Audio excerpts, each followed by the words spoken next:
Export a image or video into a GIF.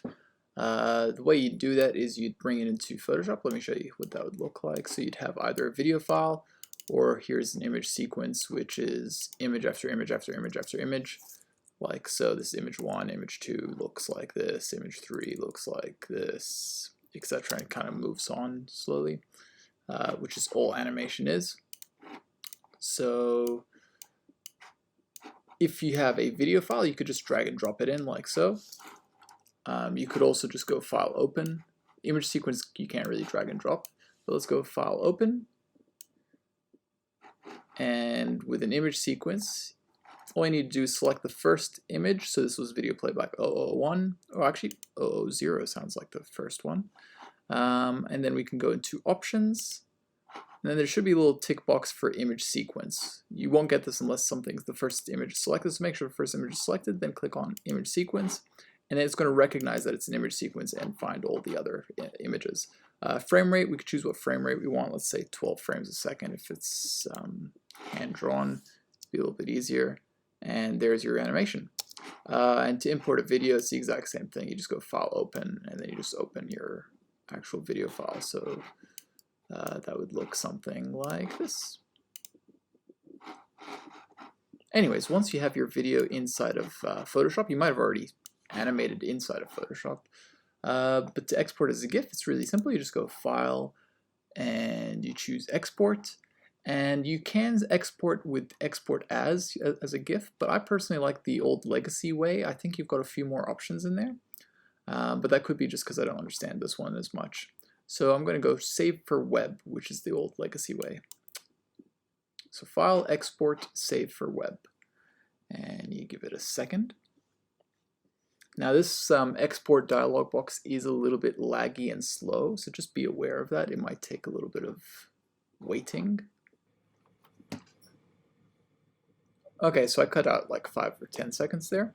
Now here you've got the option to just choose as GIF and save it as the way it is. I wouldn't really recommend that if you're trying to get a small file size. It tells you the file size here, which is great. I think this is why it takes so long to open up this Windows, because it's calculating every single frame.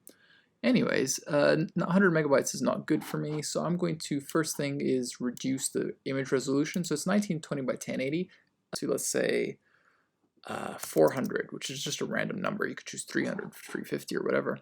And let's wait to see how much that will save me. Okay, so that took about 10 seconds to calculate. And you can see now I've already gone to 4.8 megabytes. That's great. I could probably afford to make it a little bit larger, so I might go 500 just to make it a little bit larger. Okay, so now I'm down to 7 megabytes. Looping options, I'll probably tell to loop forever, so it keeps on looping because I want it to loop. And over here we've got a few settings. I'd recommend you play around with these settings until you get what works for you. This video doesn't really have much color in there, so I could reduce colors, and that's going to reduce my file size quite a bit. We've also got this option for lossy, which will reduce the file size quite a bit, and same with dithering. So just play around with a few of these settings, see what happens. So I might go to, let's say, 128. If it's a video file, you might want to stick to 256, but I think I can afford to lose a few colors. Okay, so I might now reduce the lossy, or gain the lossy. So let's go to, let's say, 30. You want this to be as low as possible to lose as less quality as possible, but you can see it's giving me a nice file size as well. So that works pretty well for this video, and I can choose Save to say I'm done. Don't just click on Done. I make that mistake a lot. Click on Save, and now you can choose where you want to save it and what you want to call it. And there you go. Now, to watch a GIF, you want to make sure that you open up in a image browser. So here's my GIF that I just exported.